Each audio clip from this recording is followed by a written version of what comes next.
I think that getting with somebody who is still hustling and can teach you through the team, or even just a mentorship, is the best way to do it. But going into the, what worked early on, it's exactly like you guys mentioned before, picking up the phone. We had done some Realtor.com leads. That was our early advertisement. And I mean, we were on it. If there was one, there was nobody that was beating us to the phone. So every single lead that came in, somebody in our group was getting that, and we were competing, and it wasn't where we were getting discouraged because the other people were beating us. It was like, okay, well, I got to get to it quicker then. And so having that competitive mindset, but like a friendly competition mindset, where like we want these leads and I'm hungry. And I think that's the biggest thing is we have a lot of people that get in the industry right now, and they're expecting lax hours, they're expecting easy money, and that's just not what this industry is.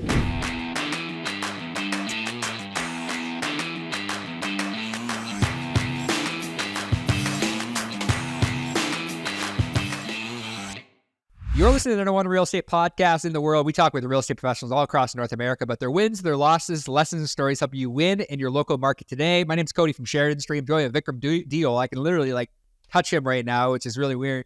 I can hit you with the microphone, which is even better. I hope this isn't expensive because it might be broken. We have touched down in Punta Cana, Dominican Republic. As Cody said yesterday on the beach, Punta Canada. Punta Canada. Punta Canada. That's what they called me on the beach there. Had a really interesting conversation. I actually wrote an email about this the other day about how there was actually a really good salesperson who walked by me on the beach, and 14 to 15 other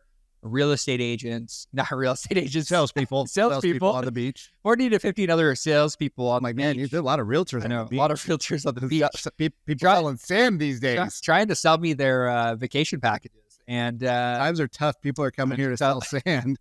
Trying to sell me their vacation packages and their excursions. And it was really interesting because all the other people just walk up to you with the standard pitch. But this guy was like, having a conversation with me. Amigo, where are you from? Doing the sly shit, and then he pulls out his phone. He's like, I understand you're not going to buy anything right now, but he's like, scan this WhatsApp barcode, and we'll stay in conversation. And Antonio was the man, and he got my contact info. So he was able to reduce the sales resistance, disarm the prospect. But man, what's happening? You just rolled in yesterday. Yeah, man. In the last week, I've been in 3 different countries and 5 different time zones. Yeah. I'm beat, dude. I still have that pain in my piriformis and SI nerve, sciatica, whatever the shit's called, and so it hurts. It hurts, but I'm glad to be back. In proximity to you. You're having some really cool successes, which I'm excited to dive into over the next couple of weeks while we're together. Yeah, maybe we'll record a podcast on everything that we've done via email. Sharon's been telling me for years. He's like, bro, you need to go all in on email. And I listened to him to an extent, right? But I was in and out of listening to him because I was I'm doing all this other stuff. I'm doing all this other stuff. And maybe we'll record a podcast around this. I said to you, the 3 things that have made the biggest difference for us this month is number 1, it's affiliates. Yep. Number 2 is storytelling. So for you guys that are agents, right? For you guys that are agents, I want to give you a little breakdown, because you're like, well, how do I get an affiliate? Well, there's 2 or 3 ways. You guys should probably write this down. I mean, you don't have to, but it might make you some money. So affiliates to me it's your database, the people you've done business with, right? We didn't have thousands of clients when I was producing, but most of our clients refer to somebody. Do we do business with every single one? No, of course not. That would be ludicrous. Affiliates to me are the people that you've already done business with.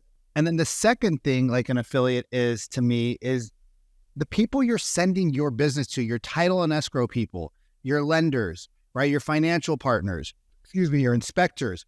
Right now, not all of them can be a raving fan for you. Are you okay, bro? I'm a little gassy right now. I'm a little gassy. all of a sudden. Gastro attack over. Yeah, a little. I'm gonna have to do heart palpitations. No. Just a little mouth to mouth. It's good. My CPR training is up to date, so you're good. You should feel safe.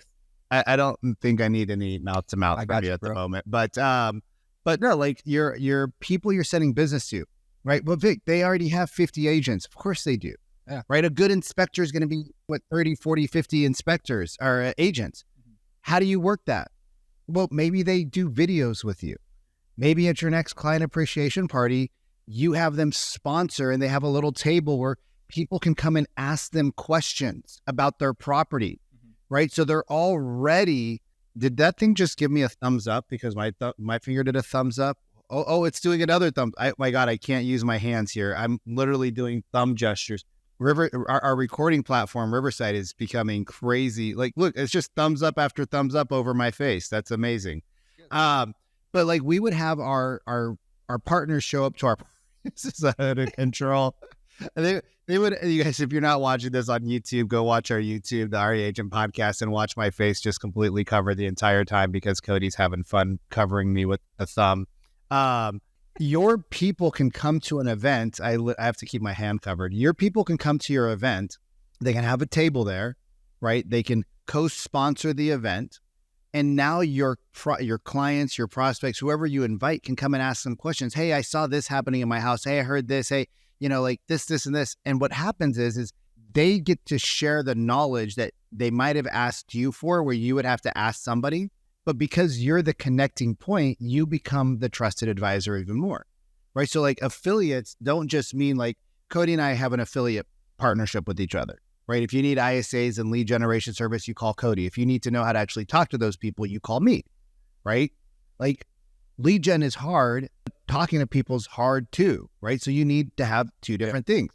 You don't have to get business directly from the person that you send business to, but there is ways for you to utilize that. And that's the biggest thing about social media these days. And like, we're going to intro our guest here in a second, but the biggest thing about social media that people forget is everything is like 2 degrees of separation. It's like I get introductions because I produce a ton of content. I know you this happens to you as well. I get introductions from I'll give you an example. So there's another marketing agency on her dad happens to be a real estate agent, and she keeps saying, "Hey, Dad, you need to chat with Cody about ISA and marketing." You say, "Hey, this is it." It's like we often think about just the people we're trying to market to. Mm-hmm. We forget about the people that people know. So it's like the world is full of people you know and people you don't know. And it's our ability to market to not just the people that want to buy now, but it's the people that might know people that want to buy now. And that's really where the magic happens. There's so much lost opportunity because what agents have been taught, and you guys, like, I get it. It's hard to be an agent, right? I've started 6, 7 businesses. Every time a business starts, guess what? You're desperate almost for business because you're like, okay, I have, in real estate, most of you guys don't have employee costs, but a hard business or what a brick and mortar, it's got hard costs, right? You have rent, you have electricity, you have gas, you have employees, right? Plus nobody knows you're there. So you actually have to market. Yeah. Because if you don't have a marketing budget, that's crazy. That'd be like flipping a house and not doing the front yard. So agents don't realize that they're getting into business. I lost my train of thought. Yeah, well, it's all good. We'll intro our guest. This is a great time to intro our guest. I lost my train of thought. You're I saw the hole in the attic that I was like, what is that? I know. We're in a new environment. And it's like really throwing me off because we haven't actually done a podcast like face to face in a while. But today we have Dylan Jankovich with us today from Austin, Texas. Why don't you give us kind of the Cliff Notes version, give us the high level overview on who the heck you are, what do you do? And, talk to us a little bit about the Santa in the background, too. That'd be kind of cool. Sounds good. Thank you, guys. Like I said, I'm Dylan Jankovich. So I operate in the North Austin and Greater Fort Hood. Now it's Fort Cavazos area. Most people still know it as Hood. So I was active duty military for a while. Ended up having a buddy there that helped me get a house. Told me that I had a decent personality for real estate, and I guess he was right because it ended up being what I transitioned out of the military to do. And so now I'm almost 7 years later, going strong, and somehow earn my way up to talk to you guys. Bro, first off, thank you for your service. Two, if you guys are listening in, Dylan doesn't look a day over 17. Yeah. So whatever your skincare, my girlfriend's gonna want it. Cody's girlfriend's gonna, like maybe we should just talk about your skincare, because you look awfully young for spending almost a decade in real estate and multiple years inside of blowing things up, as you said, in the green room. So let's do this. I think one of the powerful things, because we talk to a lot of people that come out of the military or come out of service that are doing really well inside of real estate. And I have a belief that it's because you're disciplined, right? You have to do things a certain way. You understand that the process is there for protecting not only you, but the people around you, right? Protecting the people that you're going to serve, right? Like, there's a lot of things that you guys are doing on a daily basis, because you said we get to blow up cool. Like I used to blow up a bunch of stuff, but like in the process of planning out how to blow something up, right? Even if it's just to test, you have to make sure that people around you don't get hurt. You have to make sure you don't get hurt. You don't cross wires and all of a sudden you're dealing with an explosion in your hand instead of 500 feet away. So would you say that your time in the service has lent itself, like with discipline and structure? Would you say that has lent itself to help you be successful? And if you say no, we're just going to end the recording. Yeah, sorry. Actually, no, it's all me. No, yeah. Yeah, absolutely. The military was such a huge benefit. And so I was at a military college and then did 5 years in the military as well. So just building that structure, and like you said, the systems, because so I was an engineer officer. We did a lot of demolitions. Like you said, it's not just, okay, go pick up explosives, detonate them. It was several months of planning just so that we could do a range that took us, a couple hours to months of planning. Yeah. So it's a lot. I mean, you don't want to kill people with that. You're doing pretty big explosives. Well, how have you been able to take that like same type of strategic mindset and I guess when you came out of the military, I'm guessing you had a strategy of how you were going to actually implement the process, or you had a plan of attack. Like, maybe walk us back to the beginning where you 7 years ago, coming out of the military and figuring out how you were going to be successful in real estate. Like, can you walk us through what your mindset was in the beginning? Yeah. So early on, and I got my license while I was active duty. So I was even getting to do them kind of simultaneously. And frankly, that was really good practice, because a lot of agents, I think, get out and they immediately are like, okay, where is my next paycheck coming from? So thankfully, I didn't have to worry about that so much. I was able to ease into it a little bit more. But it really just went from, first learning what I had to do, because one of the most difficult things in real estate is that you don't know what you don't know. And so getting with people who had been doing this longer and being willing to make the mistakes and admit that I didn't know something, rather than getting into a transaction and just pretending like I did, because kind of, going back into that same range with the demolitions, if I ever went through and I was like, oh yeah, I know how to do this, and I didn't, I mean, there's people's lives at stake. And so taking that same mindset into, people's livelihoods are at stake, because this is going to be the biggest investment of their life. And so I need to go in with the actual information. So that kind of information gathering was the first part. If somebody ever asked something or asked me to do something I didn't know, it was never like, yep, I know how to do it. It was like, hey man, I don't know, but I'm going to figure out everything I can about it. When you stopped and asked a question, I think this is important, because I talk to agents that have been in the business for a really long time. I just talked to an agent that was thinking about coming over to Real today. And one of the things that he said was, there's things that I don't know. I don't feel comfortable with my current company asking, because when I ask them questions, I feel like, one, I'm bugging them, and two, I get kind of condescending answers. So when you talk to, let's say I'm a prospect and you don't have the answer, and you're like, hey, you know what? That's a great question. I don't actually have the full answer for that. Would you be okay if I called somebody to make sure that what I say is the right thing? Did anybody ever push back and be like, Dylan, you don't know the answer? Wow, you're a dummy. Or did people act like, were people the opposite? Were they like, oh yeah, no worries. Like, I appreciate you like doing your due diligence. So you give me correct answers. Which one was it for you? It was definitely option 2. I had some friends and stuff I was helping that gave me option 1 sarcastically, but no, it was always option 2. People are much more open to you verifying information, especially in a process like this, than you kind of faking it and pretending like you know everything. Like, people can usually pick up on that. Now, when you, because I think this is important, like when you stopped, right? Because Cody and I ask each other a lot of questions. That's why I'm like excited to be back in proximity, because, you know, when you're with smart people, you realize like, oh shit, I don't know anything. Yeah.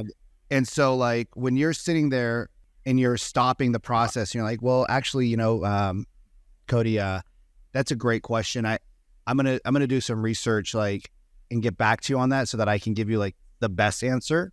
Did you ever feel diminished? Like, did you ever feel like you shouldn't be in that process, or did it give you like a level of like certainty that you are doing the right things for people? Whereas a lot of agents, unfortunately, agents have been taught, or they think, maybe they haven't been taught, but they think that they need to know it all, and then they end up botching the deal because of that.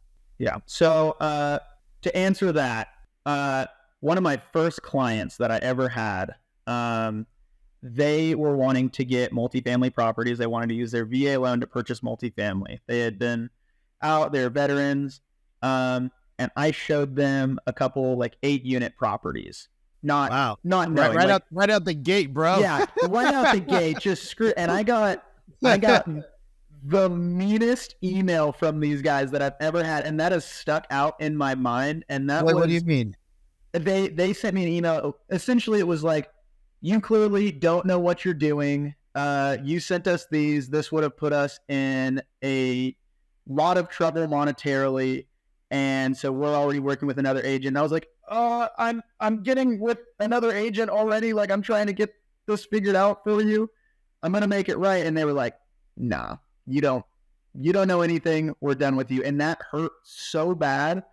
But it made me also realize, like, one, I need to be very upfront if I don't know certain things. And that was one of the ones where, like, I thought I knew, and it was, you don't know what you don't know. And sometimes it's really hard to tell somebody when you don't know something that you don't know. Yeah.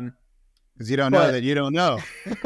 I would so much rather, even if I ever felt like, oh shoot, you know, maybe this isn't right for me, if like I don't know these things for clients, I would so much rather feel that than get another email from these people, because that just hurt me to my core. But I also had to take it and say, you know what, they were right. And that day I found like the VA pamphlet, and I've probably read through that more than most lenders at this point, because I was like, I never want to put myself in a position like that again. But it always comes into, you know, it's so much easier if you can preface that you don't know something. Of course, sometimes you don't even know that you didn't know it, which makes it really hard. But yeah, those emails hurt when somebody's just straight up telling you, because I can tell myself that I'm not doing well. But man, when they do it, now we're both beating me up. So. It's so interesting, because I think that, like, I appreciate the vulnerability. Yeah, I appreciate the vulnerability more than anything, because I think a lot of people go through this that just don't have the, like, especially like if you're in your first or second year of business, like right now what's happening in the marketplace. Like I wrote about this the other day, 77,000 agents in the Toronto GTA area in Canada, 4,200 transactions. Pretty good ratio. I mean, that basically means everybody gets to split what, like 1/3 of a deal? Yeah. So, you know, and you know, we're just like, the market is so different. And like, you know, there's so many new agents that got in the business during the pandemic that just like they would be far better off joining a team and getting the training, the coaching. Like, I'm curious, like, what in that moment when you started asking questions and you started trying to figure out answers, like, was your path joining a team, or like, you know, what how did you get to 7 years in the business? Because, like, you know, they say 87% fail in the first 4 years. of real estate. So you're over the hump now of 87% failing. So like, I'm curious, like, early on in the beginning, what would that process look like? And then to follow up that, now you're 7 years of the business, like, what's working now for you? Because like, obviously what worked in 2020 and 21 is not working today. Like, it's just not working today. Like, to simply 2020 and 21. Yeah. You just had to show up. You just had to show up. You just had to wake up and answer your phone. Which even a lot of people, unfortunately, didn't do. It's wild to think that people don't pick up their phone. Like I got to give props to Gene, and he'll be on our podcast here in a couple of weeks. But I reached out to him. He gave me his phone number, and I got a Seattle number. He lives in Birmingham, Alabama. Yeah. He didn't know that I was going to call him. He thought the call was going to be at 12. Interesting. And I called at 11, and he picked up the phone. Hey, this is Gene. What's up, bro? It's Vikram. Oh, hey, what's up, man? I didn't expect you to call for an hour. I was like, no, I just wanted to touch base real quick. Is this an appropriate time to talk for a few? Oh, yeah. What's up, bro?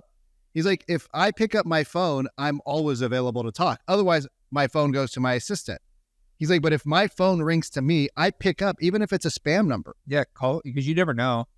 Bro, like, you never know. And so, like, I don't want to jump into Cody's question, but yeah, I mean, like, coming back to my question, you can ask in a second. Yeah, this is why, like, anyone that's listening back to it's weird being next to you. It's weird because, like, like that free flow, and then like, but like, like, I'll ask my question again. Like, what's working in the market in the beginning? How did you get over the 4-year hump? Because there's so many agents in the marketplace right now that are asking the question, how do I even get through this? Like, we're going to see a mass exodus of agents over the next year. I think by June, when tax season hits, by June of next year, we're going to see a massive exodus of agents. How do we help? Like, what did you? How do we help those? How do we help those people not necessarily go to business over the next 4 to 6 months? What did you do at the beginning, and what are you doing now? So, I definitely had a weird start. So I was kind of on a team, but frankly, we were all kind of newer at the time. And the team was more oriented because it was 3 or 4 of us that were active duty. And we needed to be able to help with each other's clients just because hours in the Army are very weird. And you don't even always have weekends or something off too. So we would help each other out. And that was kind of the team that we had. Thankfully, we had a good broker who was helping us along the way. Now, that worked because we had the Army and we could do just a handful of transactions a year and not be in any kind of monetary trouble. Now, if I did not have that, I would have absolutely joined the team. I think even if you're giving up a good portion of your money to the team lead, because I want to restructure that language for you. Yeah, fair. I want to restructure that language. Saying, and I was like, that's a cool way to say it. you might already have thought it, but we're not giving something. We're basically doing what every other industry requires, where if you want to be a mechanic, you have to be an apprentice. If you want to work in, Morgan Stanley, whatever the name of those companies are, you have to be, a junior associate. Yeah. Right. And you are not like, and I know you didn't mean it this way, brother, and I love you, but because obviously we bantered, I know you didn't mean it this way. But if you're a newer agent, or even if you're a struggling agent, the word that I wrote down in Cody's notebook, which I'm sure he loves me for, is beginner's mindset. And I think that really matters a lot in this world, is the beginner's mindset, because that's what you said. Like, what would you have done? I would have gone back. If I had a monetary thing, I would have had more of a beginner's, I wish I had more of a beginner's mindset, because even when you got that email, right, that's exactly what you went back and did. You had what we call the beginner's mindset.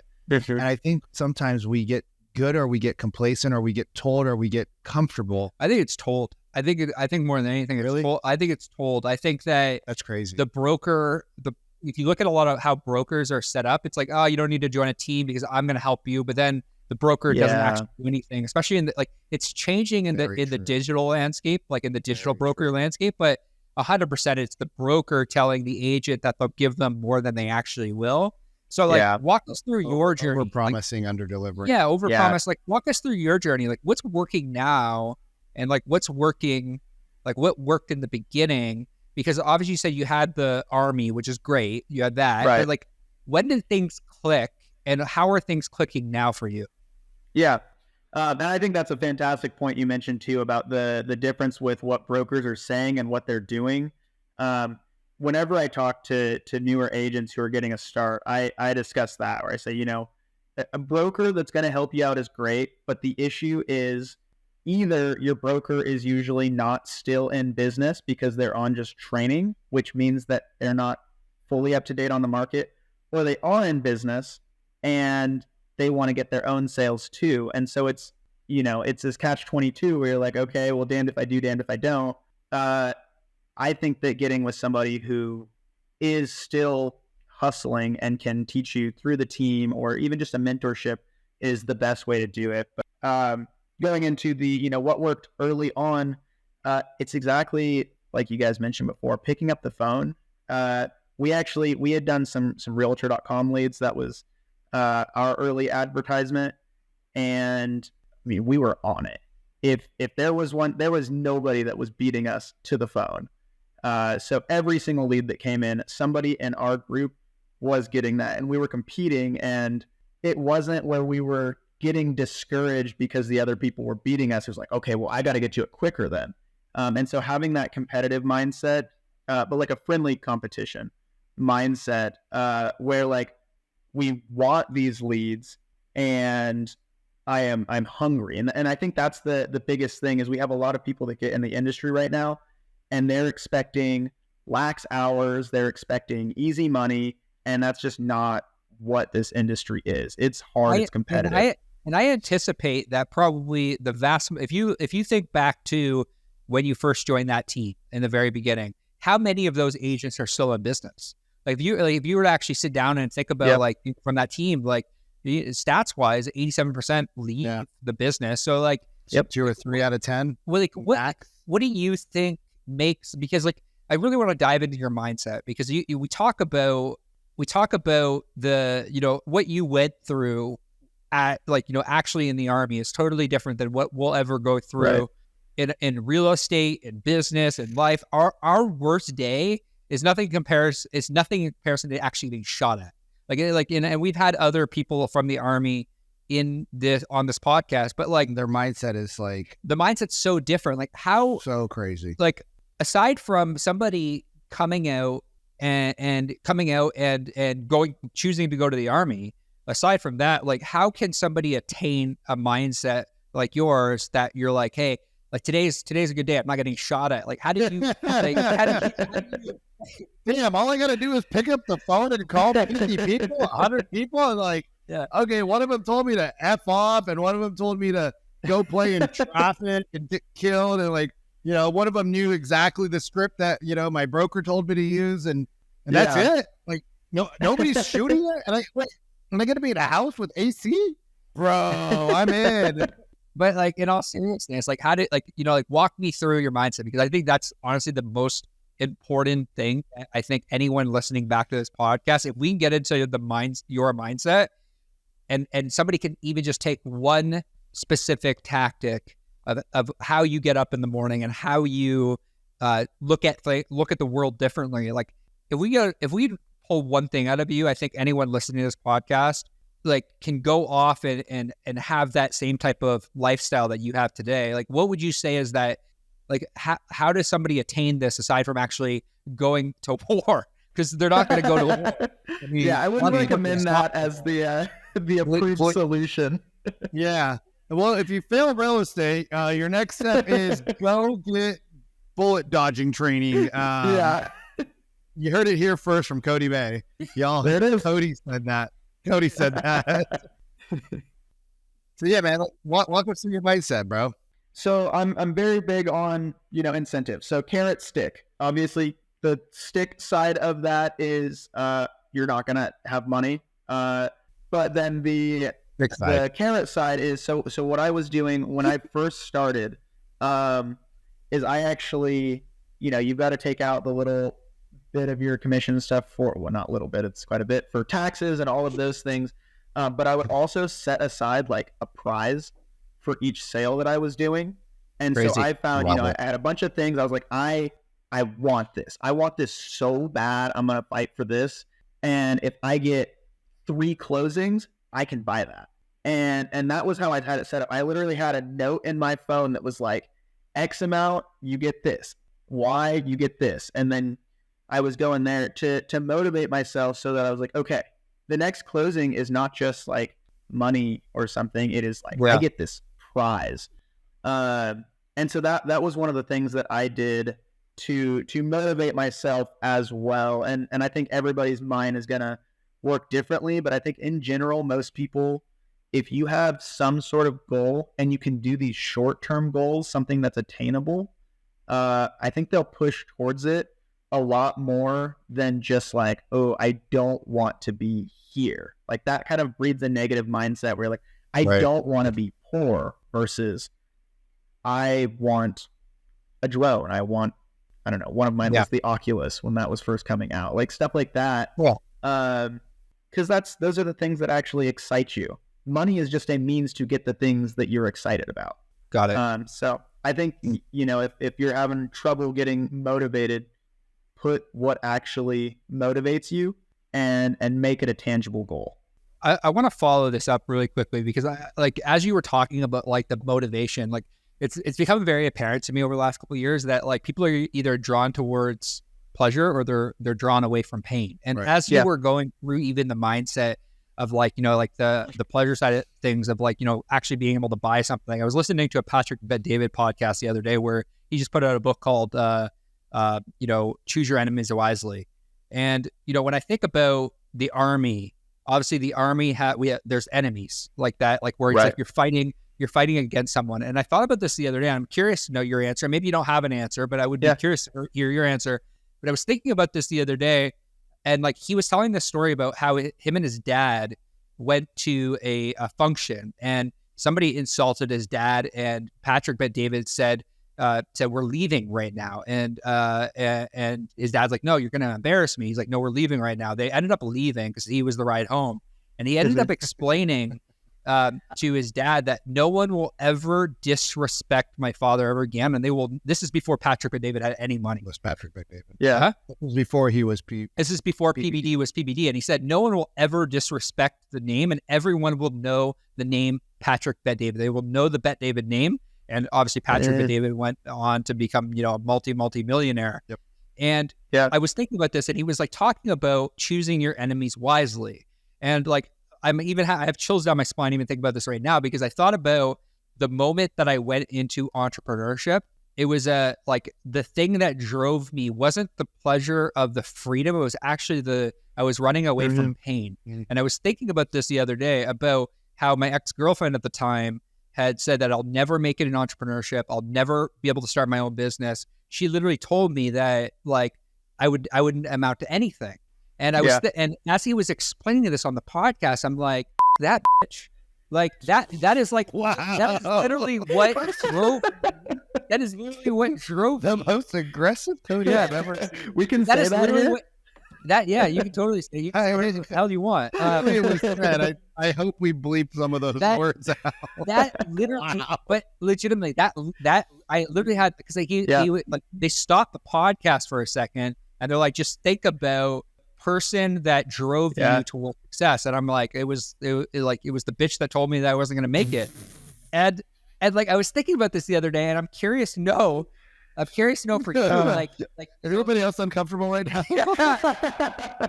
And that's actually, that's incredible that you brought that up. Canceled. That just like awoken, I can't talk words. That just brought back a memory from when I was first starting, and I had 2 roommates, and they were like, no, you're not going to make $100,000 in real estate. Crazy. The only people that make $100,000 anywhere are so unique and talented that very few people can replicate what they're doing. And I was like, crazy, I'm going to do it.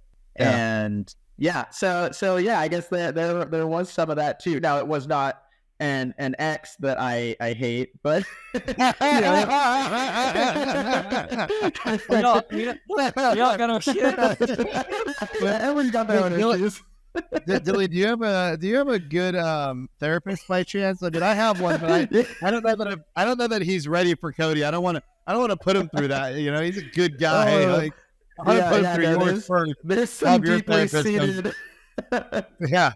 What, Cody? Did you need a hug? Yeah, maybe. But like, it's funny. I was thinking because like I couldn't stop thinking about this as you were explaining like the pleasure thing, like the pleasure side of things. Yeah. Like I'm gonna buy this thing, but it's like I've never been drawn towards like things. So I'm like, how can we get agents to really understand that? Like, obviously, it requires discipline.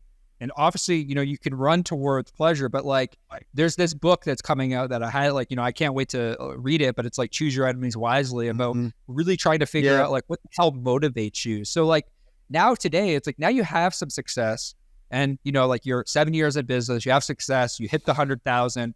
Like, how do you continue to drive the business today? And how do you continue to keep going to the next level, but B, the second question I have for you is like, not only like what's working today for you? Yeah.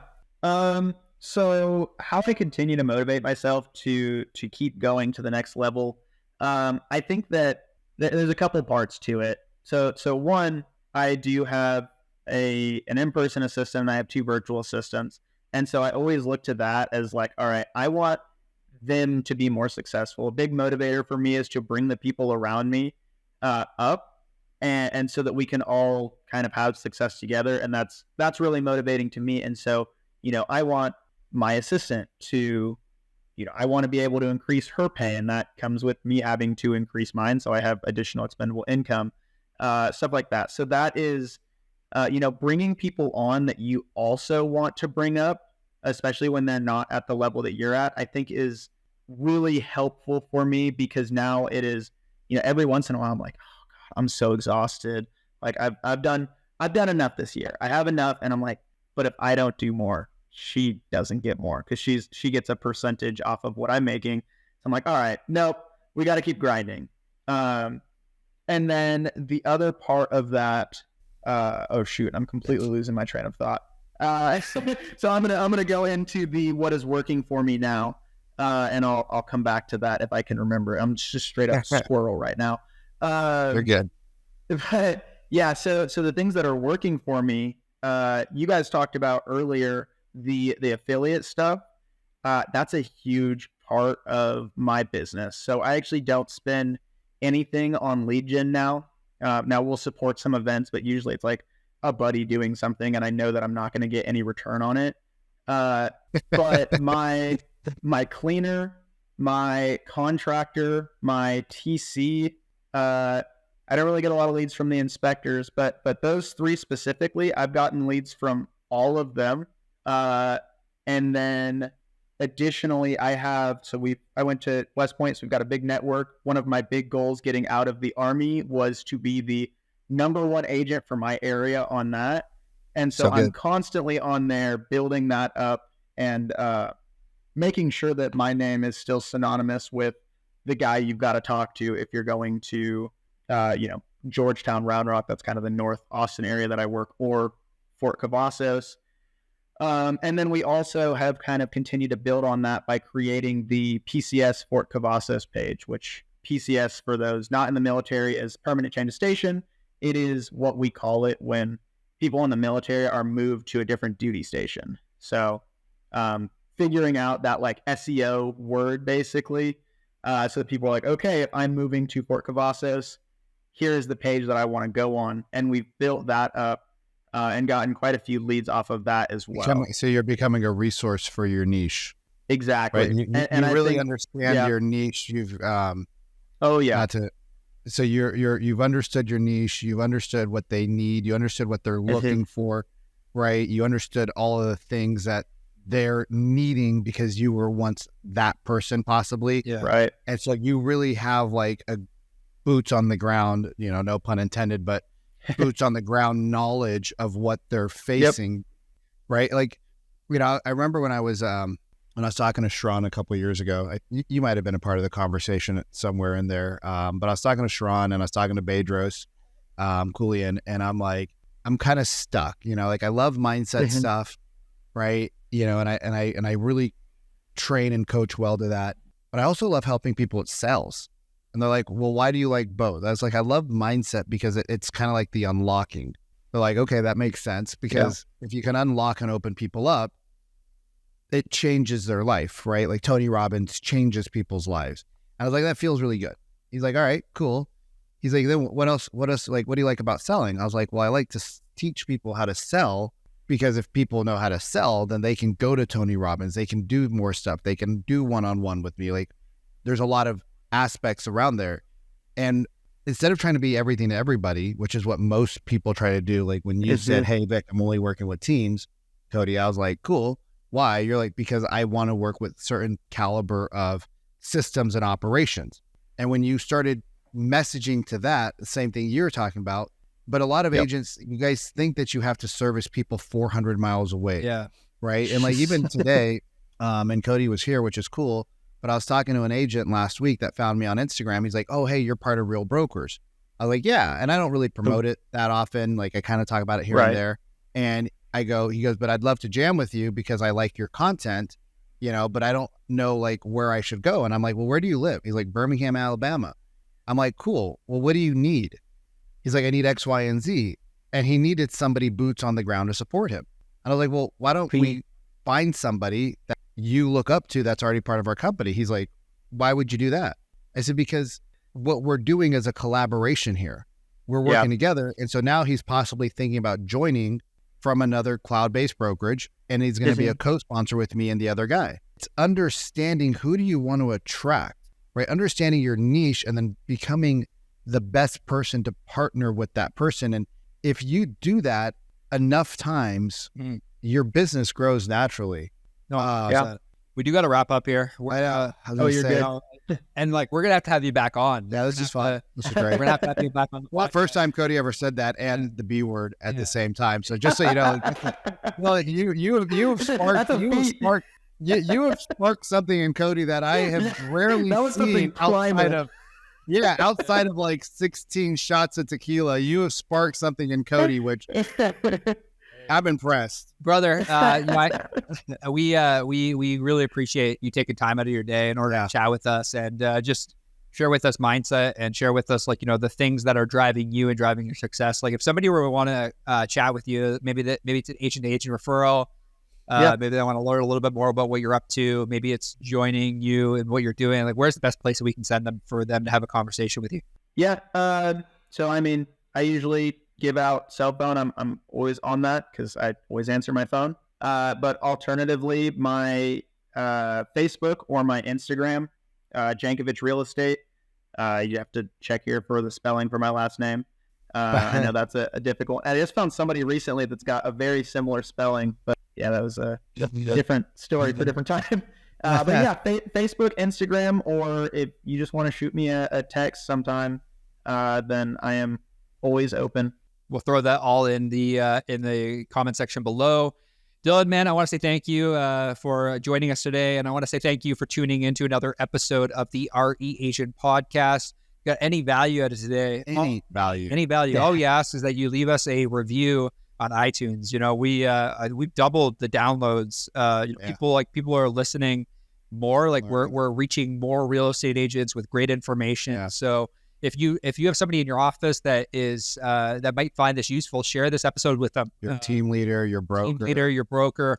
Share this episode with them. We're really on a mission to help more agents get the right information, because we know with the right information in their ears, they can make better decisions. Even in you said something earlier, but I wanted to close out with this. Agents think that even if the market wasn't down 40% in transaction volume, it would make a difference. But let's just put the numbers out there. 70, how many agents again? 87% fail in 40. No. How many agents were in the Toronto area? 77,000, 4,200 transactions. So 77,000 agents, 4,000 transactions, right? Like do the math. Let's say there's 85,000 or 90,000 agents and there's 10,000 transactions. Yeah. It's the same struggle that you're competing with other people. right? So It's a market share conversation. yeah, so It's a market upgrade your skills, Yeah. upgrade your niche, right? Upgrade the things that are going to matter, and keep tuning into the Our Agent podcast because we keep getting cooler and cooler guests like Dylan, and go follow him. Thank you Thanks guys for so tuning much. in. I really appreciate you having me on. Thanks for tuning in. We'll see you soon.